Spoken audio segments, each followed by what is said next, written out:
और इसी समय पवित्र आत्मा खासकर बोल रहा है इजराइल के लिए प्रेयर करें आप।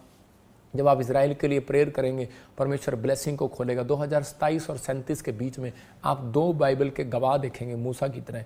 आप गवाह देखेंगे, कुछ ऐसा मिरेकल देखेंगे आप। जगह जगह लोग कहेंगे लिफ्ट में हमें 2 एंजल दिखाई दिए। आपको सुनाई देगा, आप टीवी में कहीं न्यूज़ में सुनाई देगा हमें 2 एंजल दिखाई दिए, हमें स्क्रीन में कैद कर लिए गए, फलाना हो गया, ये हो गया। आप समझ जाना परमेश्वर कोई एक नया काम करने वाला है आपकी ज़िंदगियों में, आपके देश में, आपके शहर में। पवित्र आत्मा अनुग्रह कर रहा है। अपने हाथों को उठाओ। पवित्र आत्मा जी इस समय परमेश्वर जो मुझे सुन रहे हैं, पवित्र आत्मा ब्लेसिंग दे इसी समय परमेश्वर। और इसी समय जो लोग अपने सिर पर हाथ रख रहे हैं पवित्र आत्मा जी, आज मैं इनकी बॉडी के लिए प्रार्थना करता हूँ, इनकी हेल्थ के लिए प्रार्थना करता हूँ। परमेश्वर आज़ाद कर, पत्थरियाँ बाहर जाएँ इसी समय।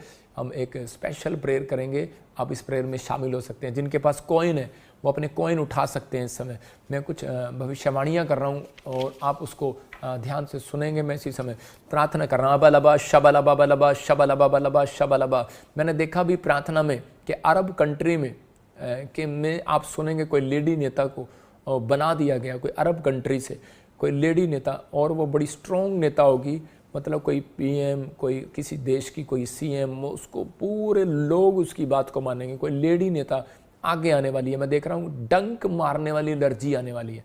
ऐसे कुछ सालों के अंदर डंक मारने वाली का आप सुनेंगे किसी देश में भी, या फिर कहीं पर सुन सकते हैं। जैसे कीड़ियाँ काटती हैं वो नहीं, डंक मारने वाली, जैसे एक किसी भीड़ ने जैसे काट लिया, ततैये ने काट लिया होता है, ऐसे कट लगेगा और लोग एलर्जी से भर जाएंगे। ऐसा मतलब कि कोई देश में ऐसी कोई प्रॉब्लम होने वाली है। मैं कुछ देख रहा हूँ, कुछ फिल्म स्टार के 2 फिल्म स्टार प्रॉब्लम हो रही है उनके साथ, जैसे कोई अचानक से कोई प्रॉब्लम हो और डेथ हो गई।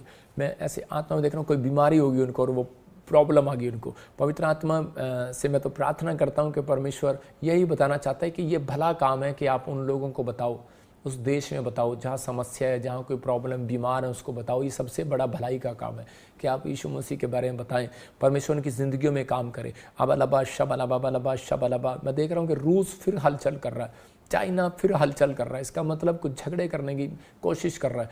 आप देखेंगे कि भूकंप एक भूकंप फिर से हिलाएगा, पूरे वर्ल्ड को हिलाएगा। मैं ऐसे देख रहा हूँ आग के धुएं, मैं देख रहा हूँ आसमान में वो कैसे ज्वालामुखी फट रहा है, कोई आग के धुएं देख रहा हूँ। मैं देख रहा हूँ एक जगह पर किसी समय हो सकता है अमेरिका हो, चाइना हो या रूस हो, कहीं पर मैं से काले काले बादल देख रहा हूँ। काले बादल नहीं, मतलब दिन में ऐसे बहुत सारा धुआं देख रहा हूँ, लेकिन कोई फैक्ट्री है और वो जल गई है, बहुत राख हो गई है, बहुत सारा धुआं उसका निकल रहा है। कोई बहुत बड़ी चीज़ थी और वो किसी वर्ल्ड में कहीं पर किसी देश में बहुत बड़ी प्रॉब्लम होगी और वो बहुत लपटें ऊपर तक फैल गई हैं, लेकिन उसको हेलीकॉप्टर से बुझा रहे हैं लेकिन बुझ नहीं रही है। मैं कुछ ऐसा आत्मा में देख रहा हूँ।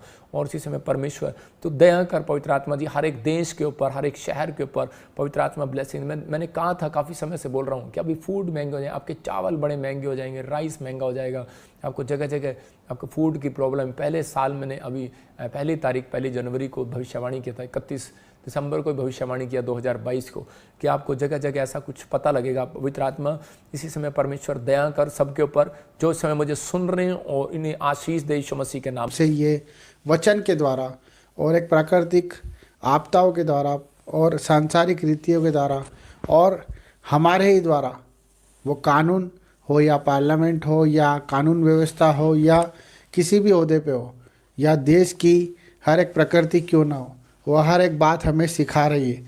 अगर हम इस चीज़ को नहीं जानेंगे तो हम परमेश्वर के होने के बाद भी परमेश्वर के नहीं कहलाएंगे।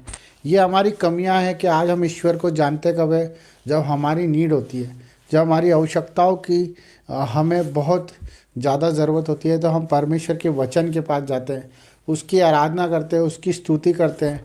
और जब वचन हमें अपने पास लेके आता है तो हम उसे नहीं देख पाते।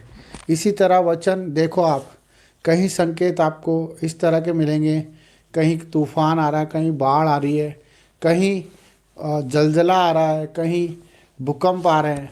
आप इस चीज़ को अनदेखा ना करें, आप इस चीज़ को अनदेखा ना करें। ये एक ऐसा विषय है जो हमें अवेयरनेस की तरफ लेके आता है, वो हमारे परिवार के लिए, क्योंकि प्रभु ने अपने इकलौते पुत्र से प्रेम किया, उसी प्रकार हम भी हमारे पुत्र और पुत्री और हमारे माँ बाप से प्रेम करते हैं। क्यों करते हैं? क्योंकि वो रीति उसने सिखाई है और हम उसके लिए कुछ भी करने को तैयार हो जाते हैं। उसी प्रकार परमेश्वर भी अपने एक पुत्र के वादे के लिए सब कुछ कर सकता है। आप जान के अनजान ना बने, आप अनदेखा करते हैं मेरे भाई बहनों। कोई आपसे मांगता है तो आप नहीं देते हो, कोई आपको पुकारता है तो आप नहीं जाते हो। आप क्यों ऐसा जीवन जी रहे हो? जबकि परमेश्वर के सिग्नल यही है कि जो परेशानियाँ आती है उसके पीछे परमेश्वर खड़े होते हैं। पर जो परेशानियों को देख के परमेश्वर को भूल जाता है, परमेश्वर भी उससे भूल जाता है। मेरे भाई बहनों, आज हम बहुत से भाई उन दुख उठा रहे हैं जो शरीर की पीड़ाओं में, पारिवारिक पीड़ाओं में, कर्जों में हैं, जो आज एहसान तले दबे हुए हैं, जो बोझ तले दबे हुए हैं, जो आज हिम्मत नहीं जुटा पा रहे, जो आज अपने परिवार को नहीं चला पा रहे। ये सब बातें प्रकृति के रूप में हमें सिग्नल देती है, जो परमेश्वर के वचन के द्वारा हमें, जिस तरह से एक पुलिस वाला आराधना करता है, जिस तरह से एक पार्लियामेंट के अंदर चीख चीख कर एक संविधान के लेकर, एक संविधान को लेकर, एक न्याय को लेकर परमेश्वर की जीविता का प्रमाण देता है। और इसी तरह परमेश्वर की प्रकृति भी उस चीज़ का प्रमाण देती है। जब नदी नाले सूख जाते हैं, जब आकाश काला हो जाता है और चंद्र ग्रहण होता है और सूर्य उदय होता है और पंछी आकाश में इधर से उधर होते हैं, जिन पे कोई बंधन नहीं है, जिन पे कोई बंधन नहीं है, वो कोई देश को नहीं जानते, वो कोई जात नहीं जानते, कोई समाज नहीं जानते, वो सिर्फ परमेश्वर की हमें सिग्नल देते हैं, वो परमेश्वर की क्रियाओं को हमें समझाते हैं। पर हम भूल जाते हैं कि हम इस सृष्टि में ईश्वर के भरोसे आए हैं। हम परमेश्वर के रूप में, उसके समानता के तरह हम इस सृष्टि में आए हैं।